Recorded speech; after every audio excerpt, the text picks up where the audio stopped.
I apologize. Didn't see you there because of how I had things set up on my screen, but we're in the middle of the facilities update if you want to jump in. Okay.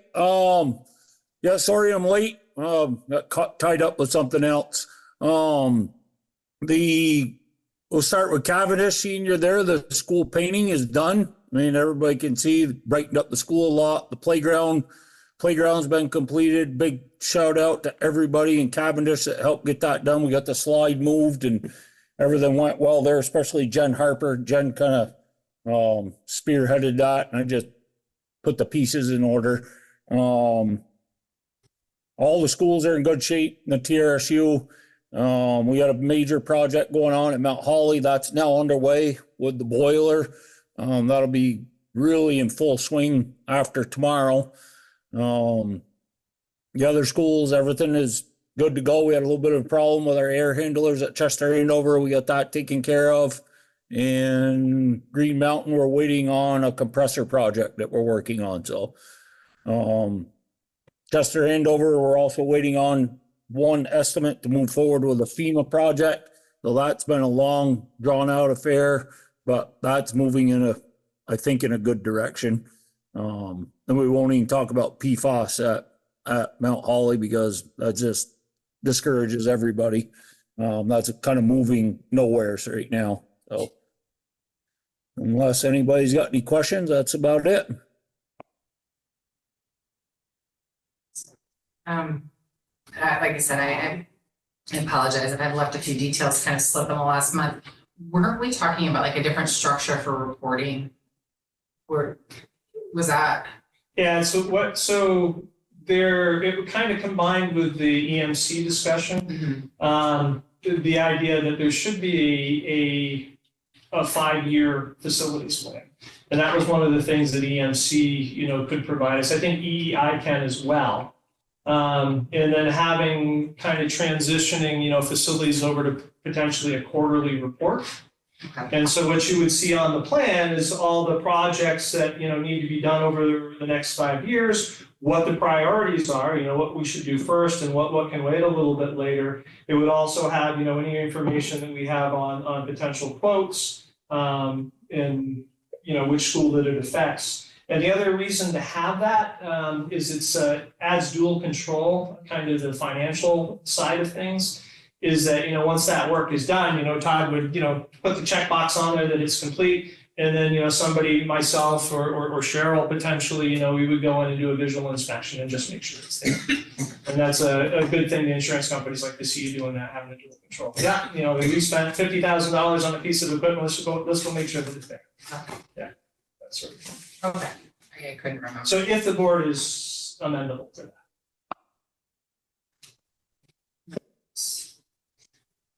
Any questions for Todd?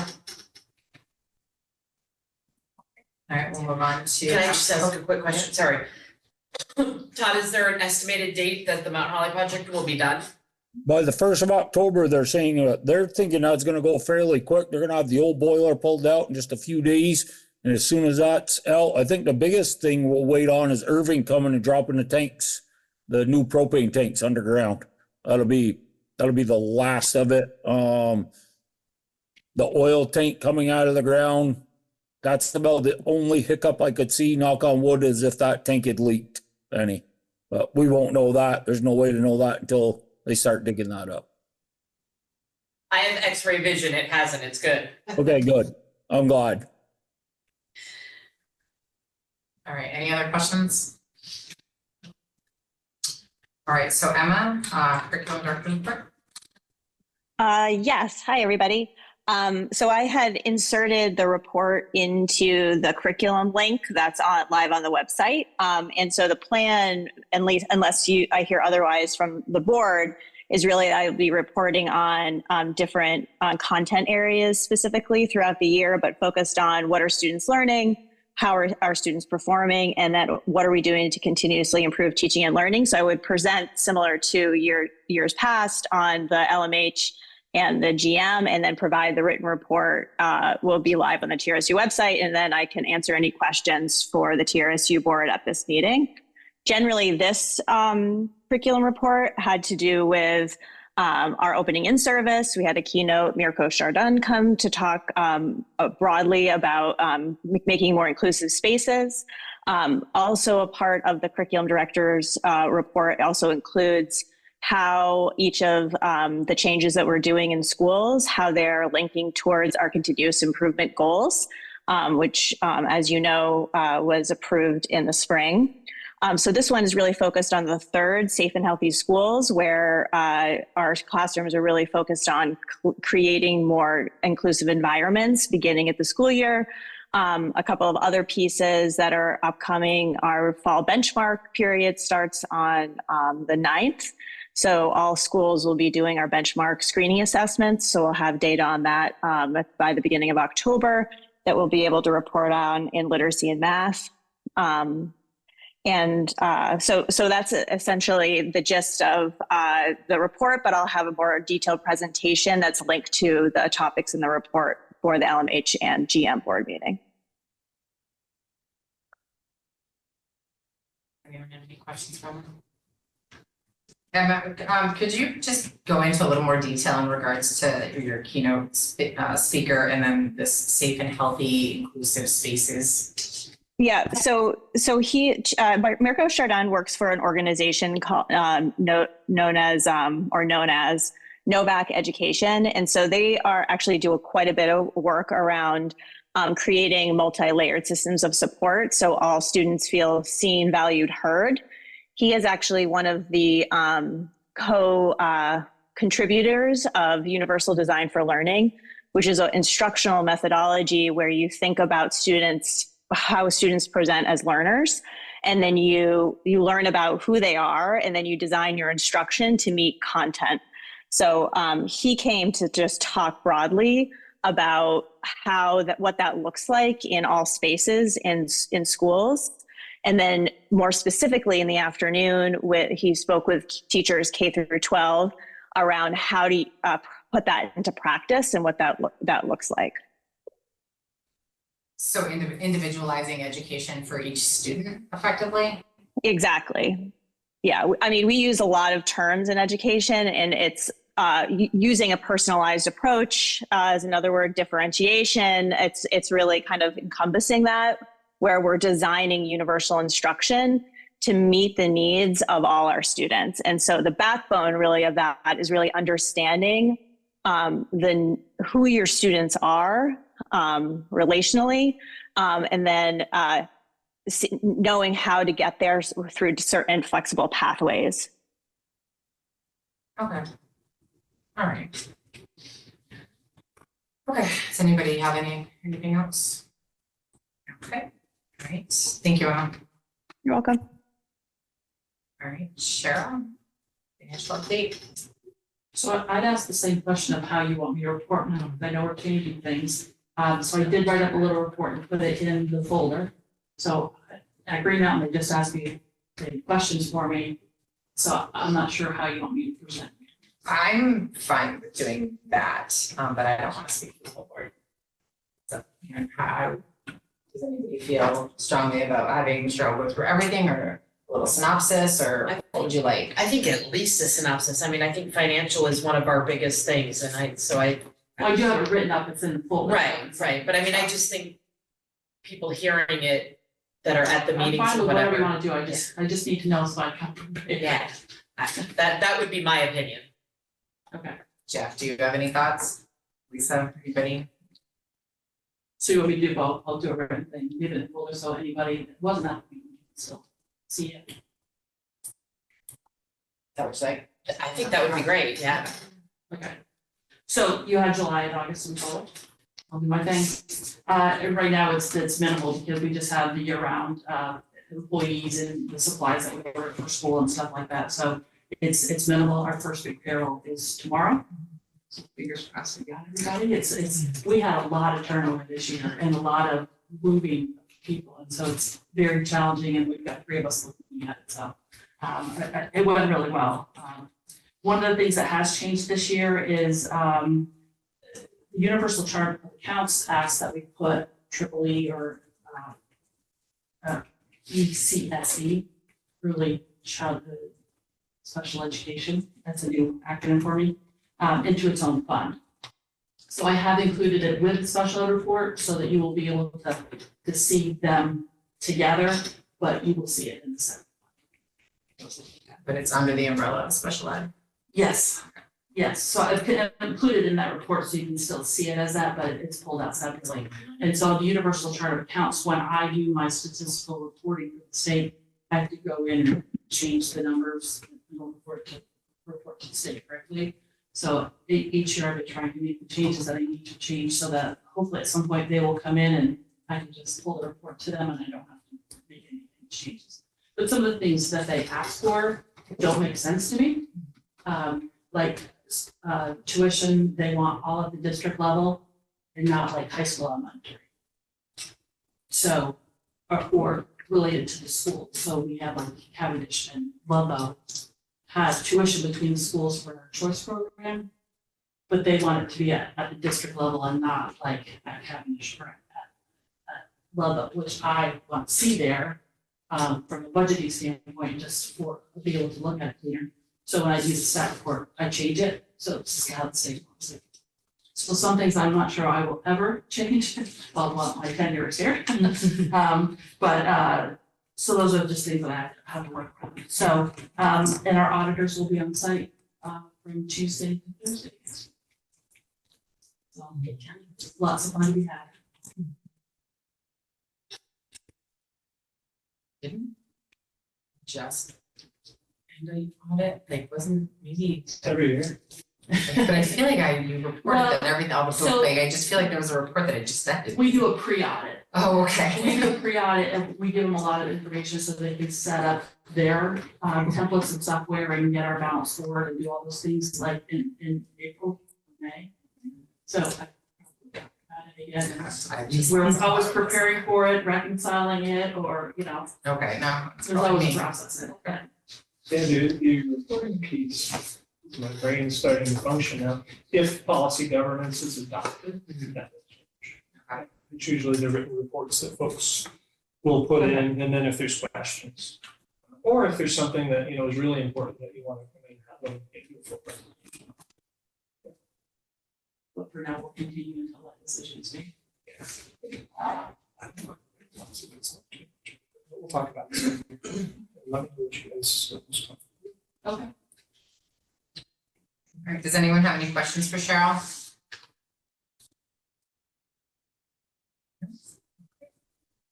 All right, so we're gonna move on to old business. So the first order of business is voting on the goals from the board retreat. And at the last meeting, I had neglected, I guess to send it out to a handful of people, so everybody's had it and read it? Okay. And Jeff, you were at the retreat. I don't know if you recall, but we kind of came up with that group of goals. There was the TRSU goals and then the separate group for the LMH goals. And at the last meeting, we decided to not vote on it at that point so that everyone had an opportunity to review those goals. So if everyone feels, I know we are short on people, but we have a quorum and it is what it is. Like to vote on those goals today. I'll make a motion to approve the goals as written at the retreat. And Amber, do you have them? I'm happy to read them. I think, did you send them to me after the? I thought I did, but if people want to quick. I'll look and I'll email you if I need more. Okay, all right. So there's a motion to adopt the TRSU goals developed on July 12th at the retreat. There's 4 of them for TRSU. Second. Okay, so all in favor? Aye. All right. I'll vote since there's only 4 of us, aye. All right, no one's opposed, so we have adopted those 4 goals. Thank you very much. All right, and then the next order of business is policy governance, and we, I think maybe Scott Kendall is trying to get in. I'm getting a phone call from him. Yeah.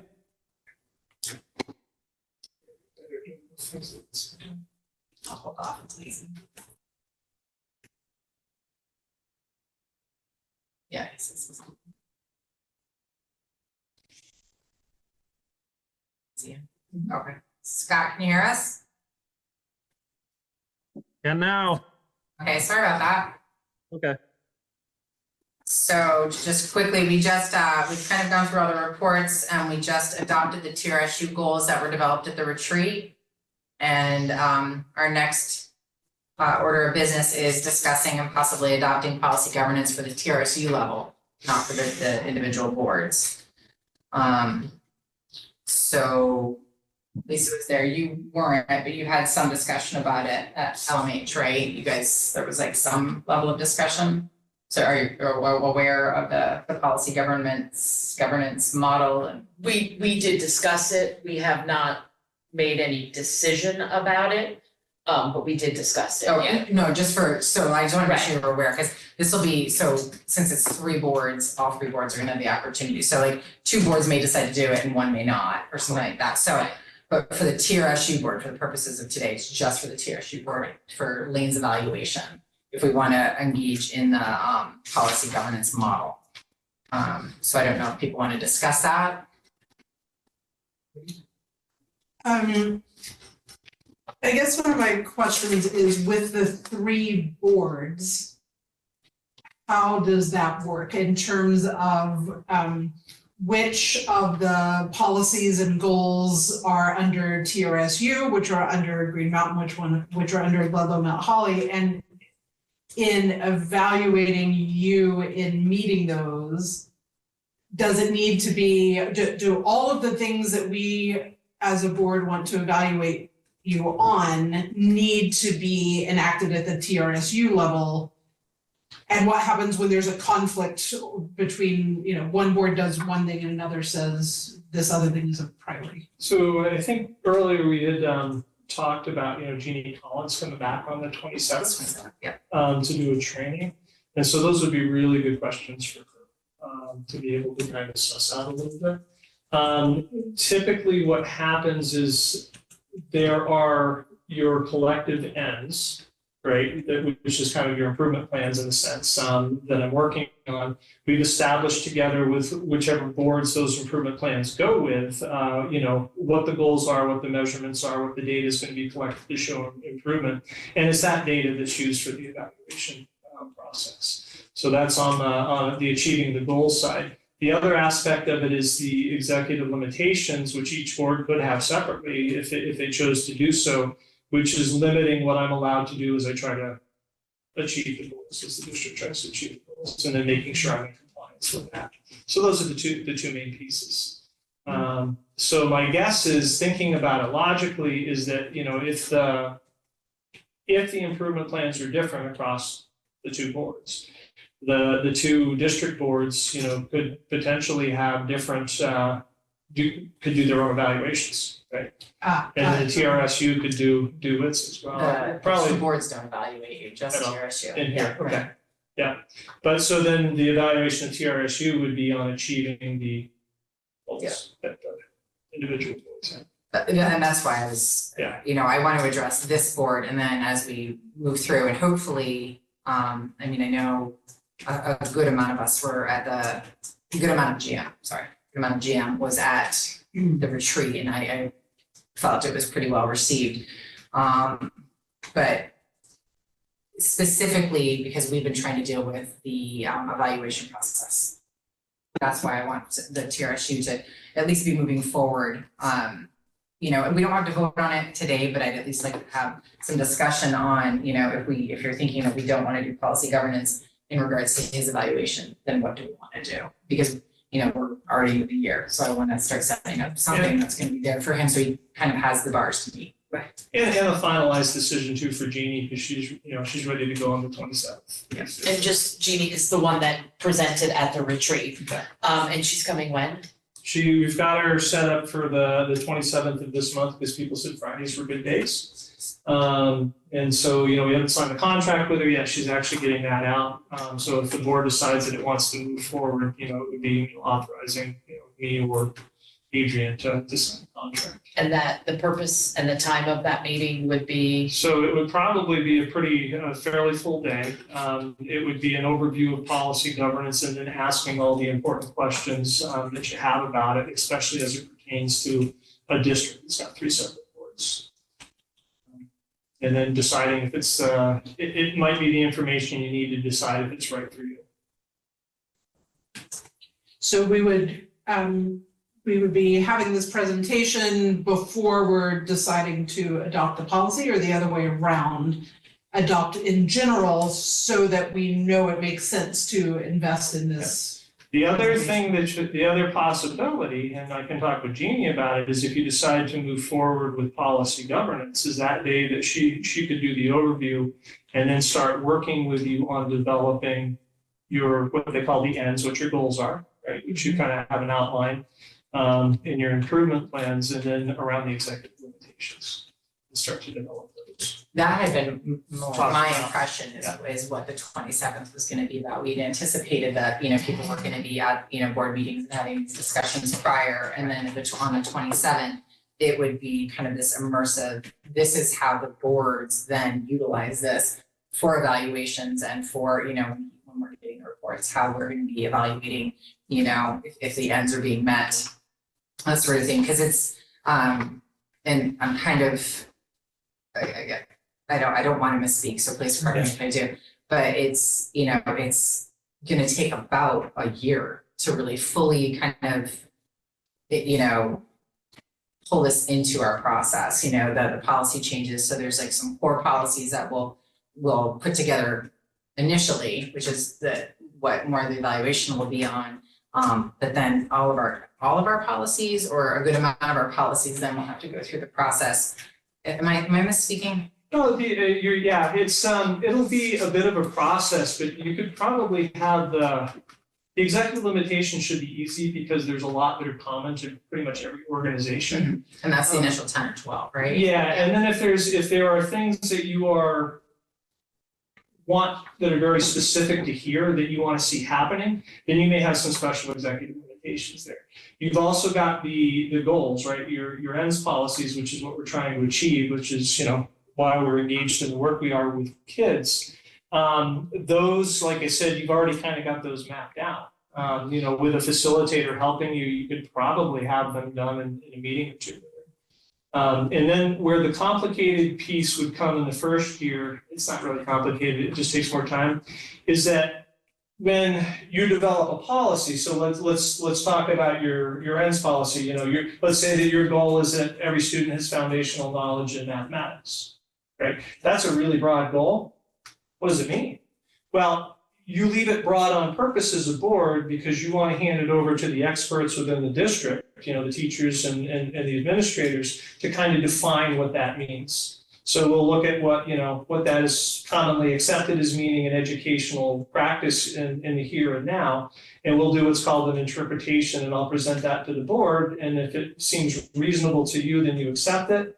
If it doesn't seem reasonable to you, you provide us some more parameters around which to develop that interpretation. The idea is that if you get too prescriptive, if you tell us exactly what you want for those goals, not necessarily anything bad with it, but you've got a really big brain trust across the district of people that could come together and potentially create some really creative solutions for how to get things where you want them to go. So that Parameters. yeah, so that would be the busiest part about, I think, the first year is us working on the interpretations, having the board decide is that reasonable.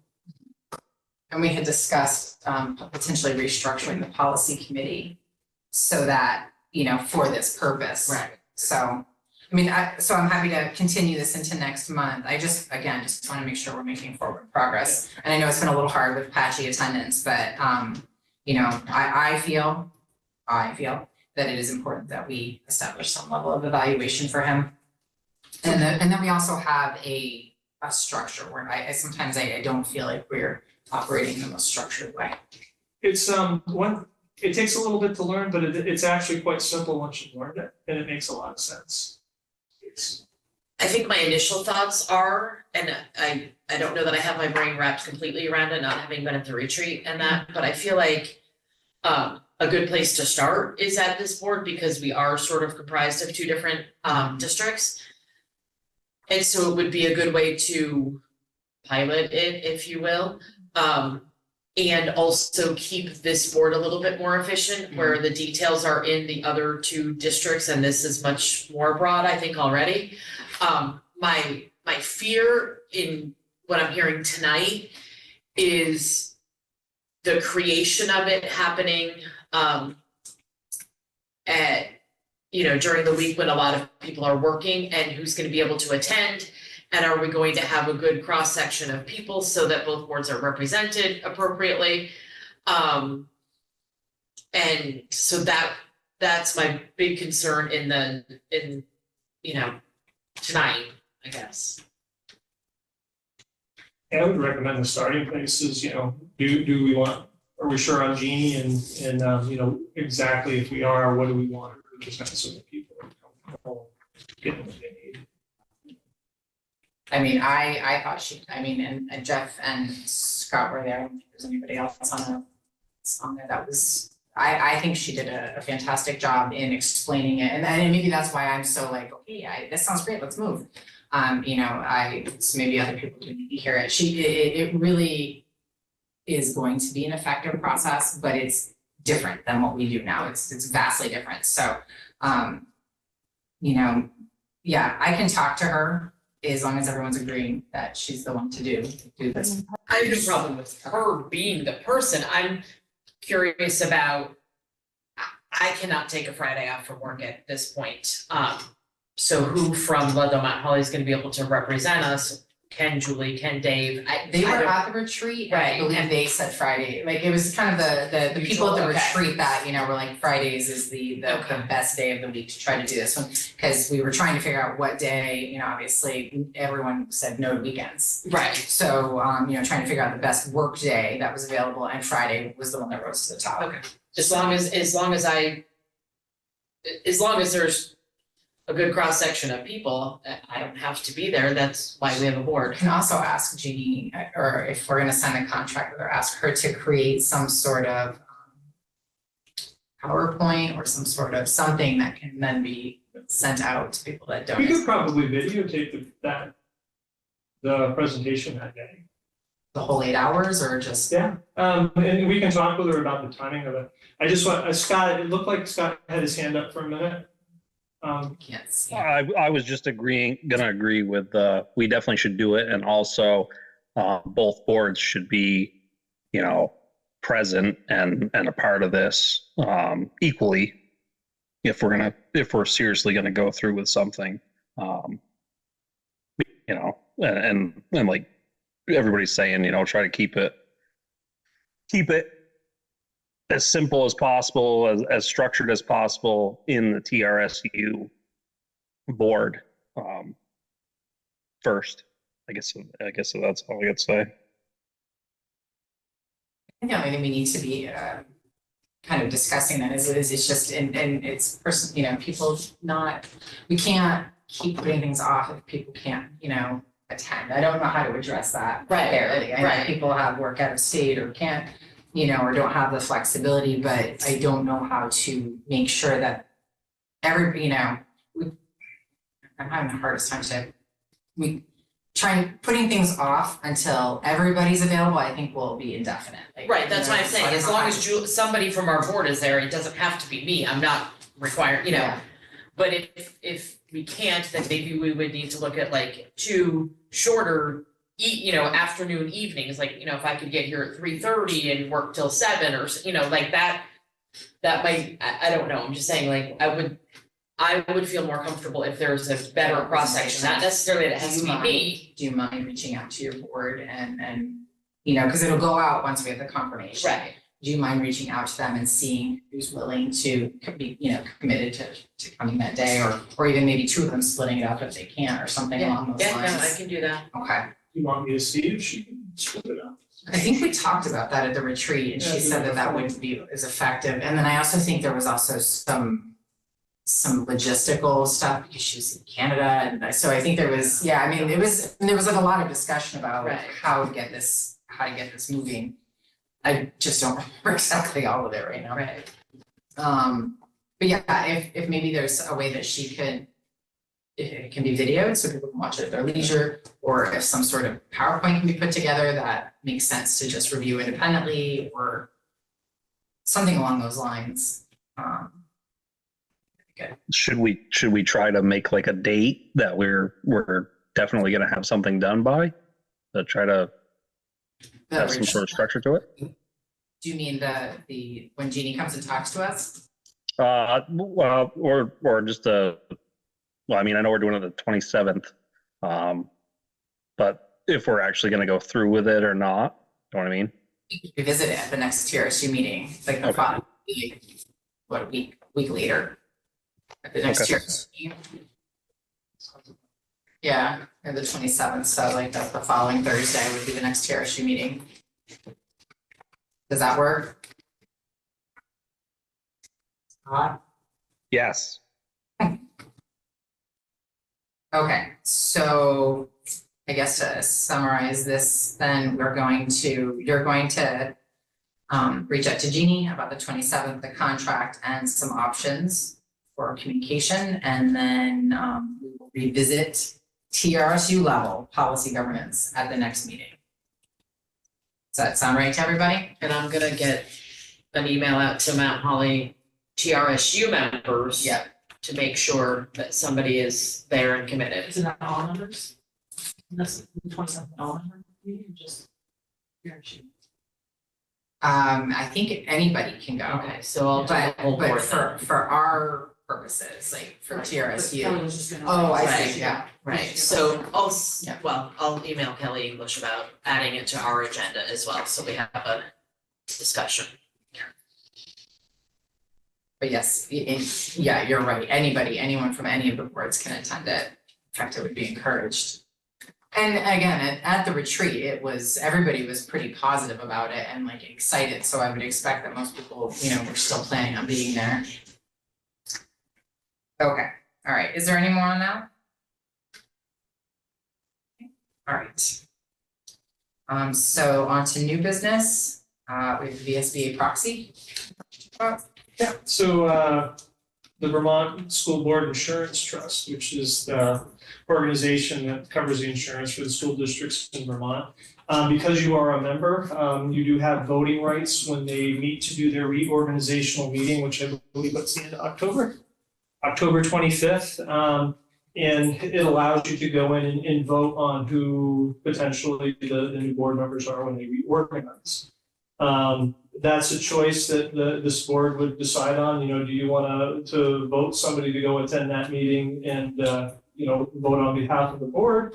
Or you can also decide to allow Visbit to be the proxy, so you give them your voting rights to make that determination. If that makes sense. So that's kind of the decision to make, is do you want a proxy to go and do the voting for us, or do we want somebody to go attend that meeting that day and then do the voting on kind of I think it's the director and assistant director for this reorganization. It's usually a yearly thing. And there's no conflicts of interest at all. Unless somebody works for. And this is just for health insurance, Lane? All the insurance that we carry. All the insurance. Okay. What have we done in the past? Appreciate. That's what I Most would people assume, box, yeah. because it's not things that people know a lot about. All right, so the question is do we want to elect someone to go, or do we want to give our vote in proxy? Discussion? Unable to go, so I guess my only vote is proxy, but I don't know that there's a better method, so yeah. Where is it? It's Lake Maury, October 25th, the meeting starts at 8 a.m. Do you have any input or thoughts on it, since you kind of are the I haven't really seen any of the information, but is it for the director, so it's John's position? Is that Election of directors, right? Yeah, they redo. of the directors, the board of directors? That's the reorganization. Yeah, this would have a great idea, like. all right. So, I guess that's my only Yeah. concern, it's just like. They I don't work want very it to- closely with that, business manager organization, I'm sure they do. Yeah. Superintendents as well. Closer with you, So because that they have a beat on what's going on and. Okay. and, we'll do that. Yeah, and it's the same organization we were talking about with like the safety shoes. Right. Are there any concerns that anybody might have to ask questions? No. No, they've been a tremendous organization. You know, they're an insurance company, so they actually provide a lot of training, especially on things that they think are gonna, you know, reduce claims. But the trainings are usually pretty powerful and pretty good. So they're easy to work with. But even like in Mount Holly with the PFAS, our environmental deductible was $50,000 and they actually gave us back $47,000. 815. Oh, okay. We're not listening. So Jeff, your mic's on. we've done well on it. Okay, all right, then, I don't have any objections, I know that, so I wouldn't be able to offer really an educated vote, even if I Right. was. Yeah, so I moved that we have a proxy for us. Second. All in.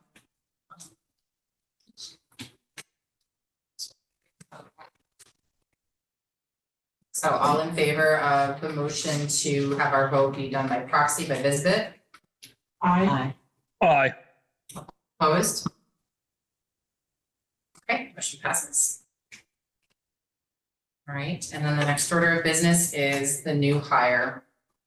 So, Scott, I don't know, did you get an opportunity to review the email about, the potential special ed hire? I have not, no. Does everyone want like 5 minutes to look through things? I looked through it earlier, but yeah. I'll look. Take a quick minute to look, Jeff? that's in this packet. Oh, sorry, no, the one I'm hoarding, there you go. Yeah, no, this was kind of the last minute. They were able to wrap things up, and it's kind of one of those positions that if you have somebody for it, you want to move fast so that somebody else doesn't take them.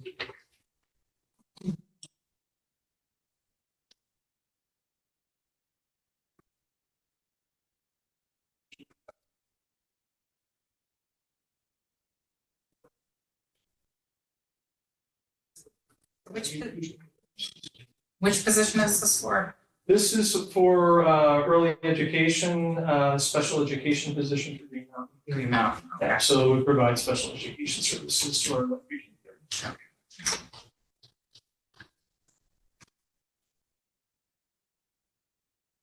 These things is stuff. And I know the main job of the board in this case is to say, yeah, we think the process for picking this person was a good one, rather than the actual up or down on the person. And so the normal policy of vetting this. No, we particular person- hire at special ed level. Oh. So, yeah. Okay. So yeah, you are the hiring authority. In some districts, you know, they'll delegate it to a superintendent or not, but you are the hiring authority. For licensed. Yeah. By state law. And anybody who's not licensed on the hiring. Parents and bus drivers. And you've met with her? Yeah. Your thoughts? She's wonderful. So she had 9 years of teaching in and around Pennsylvania. And Pennsylvania is actually a really good state. They're Common Core. They worked very hard when the new standards came out. So they're kind of along the lines of Massachusetts in terms of the work that they do. So that's a positive. The family just moved into Mount Holly a little while ago. And so this is kind of close to home for her. She seemed very interested, just a wonderful person to talk to, very skilled. She's got 2 degrees, bachelor's and a master's degree in early education. She's had a lot of special education experience, but she doesn't have the full credentials. So I'll have to get her a provisional license, and she may have to take a class or 2 to get the final piece. But I think it's somebody who's going to be here for a good long time, and it's going to do a really wonderful job. Yeah, she would just absolutely pleasure to talk to. What are her thoughts, Lane, on how high a percentage that our district has on special ed, you know? That wasn't asked, but I mean, I can give you the basic numbers. I've been looking at the special education data this last week. Our numbers haven't been going up or down for the last, I look back about 5 years. They've been staying between 29 and 30%, which is high. 14% is the normal state average, and the national average. So, you're almost a little over twice, what the averages are. The data is telling a story. If you read the written superintendent's report that I sent out, there's a section on it about special education in there. I think that is the same process that's playing out here. In Vermont, there are two things that typically provide the data that I'm seeing here. The first one is just how special education is structured, right? In a lot of cases, they'll bring in paras and other individuals who will sit down and work with the student. The paras and the other individuals are providing the accommodations. So the student never actually learns the strategies themselves to use it for themselves. And so they are never able to exit their IEPs because they're always dependent on somebody else to take them through, the strategy and the process. So the trick is kind of re-envisioning special education so that those teachers and those people are actually developing the strategies and the skills that the students need to be able to overcome, the impact of their disabilities on their learning, right? Learning the skills. And the example I used in the write-up was this idea of like if you have a physical therapist, you have a person who's lost their hands. The physical therapist isn't going to be with them every day of their life to fill a glass of water for them and help them change, but they're going to give them tools and strategies and help them learn how to do it for themselves so they're self-sufficient. And so that's the same model we need for special education. The other thing that happens, and I think it's happening in some schools in the district and not all, it's one of the things that I'm looking at, is a lot of districts will use what's called a pull-out model. So if I have a student who has a disability in mathematics, what will happen is when the student is supposed to be in mathematics with the teacher, they'll pull the student out of that class and go provide special services in math for them there. And the problem is the kid's losing out on all the instruction. And so if you have somebody who, because of their strategies, is going to take a little bit longer to keep up with the other students, that model is actually reducing the amount of time on learning that they have. And typically putting them with somebody who doesn't have a math qualification that they're working with, right? Usually it's a special ed qualification. So the trick is they go to that best first instruction with a teacher, and then the support services are in addition to. So you're actually increasing the amount of time. And usually those two things can kind of reverse the trend that we're seeing here. Again, that's the story the data is telling, but I've got to actually go out and do some learning walks with a couple of administrators to see if that's what I'm seeing with my own eyes. So hopefully that made sense. Yeah. I try not to use too much educational lingo. Am I missing something? I'm seeing certificates that expired in 2021. So that's her license, her teaching license from Pennsylvania. Texas, it looks like. Is that the Texas? Yeah, she had some time there too. She spent some time with kids and families, so she's been out of education for a while after some of it was within the 9 years and some of it was after. Okay, yeah, because I'm like 2006 and 2015 were like the date of those letters. So Yeah. so you have accounting of this past 8 years. Yeah. So And, she's up to date. So her certifications are up to date. Her teaching licenses like. So there are the two pathways for her to be licensed here. The first one is just to go back, take the class she needs to, or whatever PEPs to reinstate her Pennsylvania license. And then there's reciprocity. That's the hard way. The easier way to do it is for me to apply for what's called the provisional license for her, which the state will grant given her credentials. And then the state will say, okay, to be a special education teacher, these are the pieces you're missing. Over the course of the next 2 years, you need to take classes or get experience in these areas. And once you've done that, you've got your full professional license. Okay. But finding licensed special educators off that is incredibly difficult. Okay. This day and age. Well, as long as there's not a concern about that gap in work history, then no objection. Sure. Anyone else have any discussion questions? Scott, Jeff?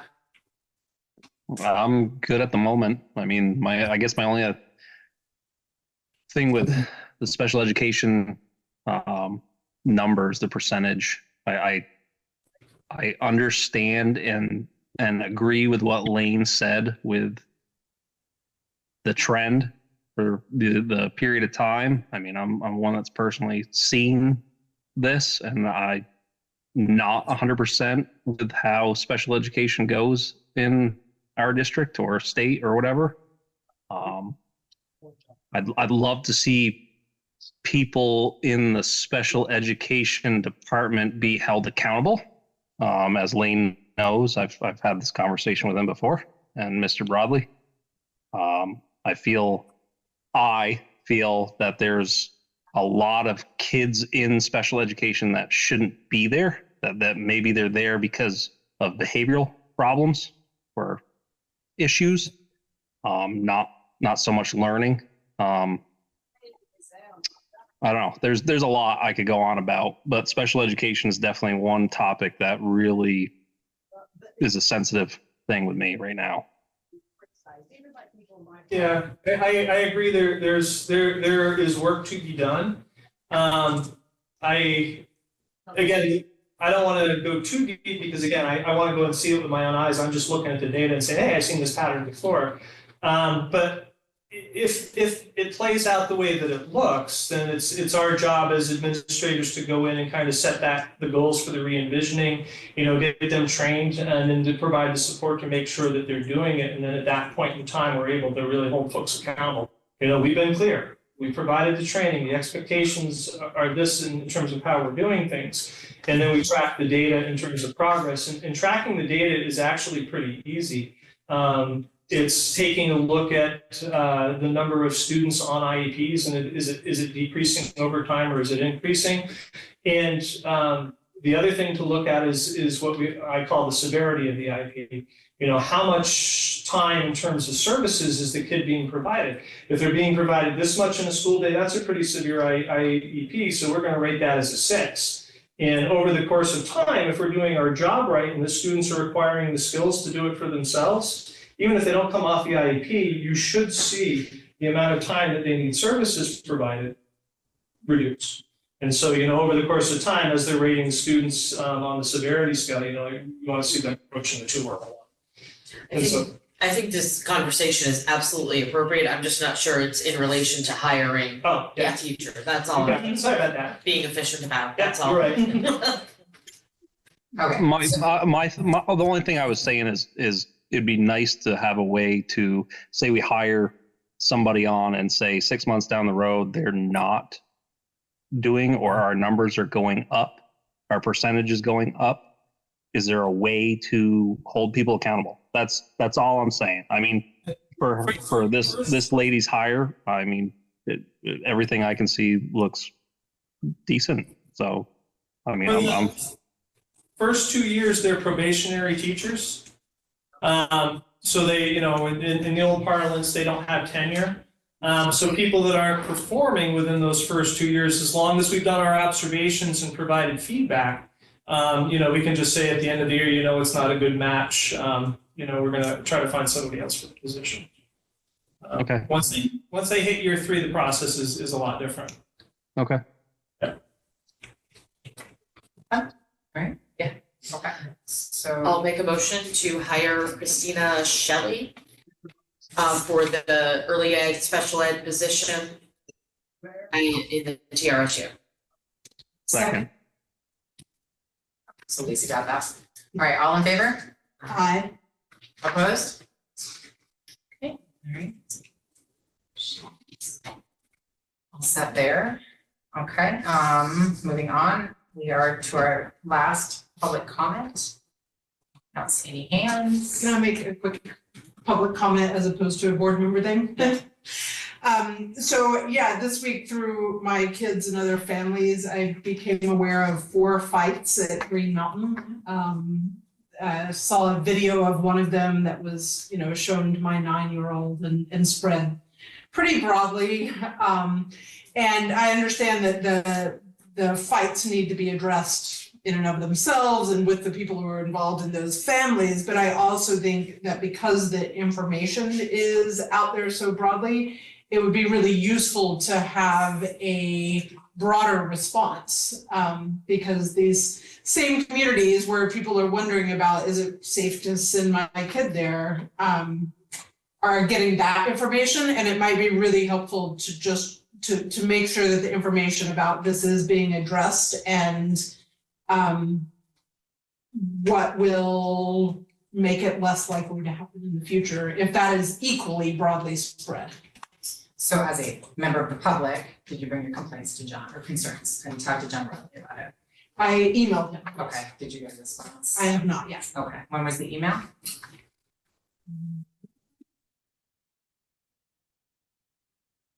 Probably quite recent, so yesterday. Okay, all right, so if you don't get a response in a timely manner, then you Got it. all right.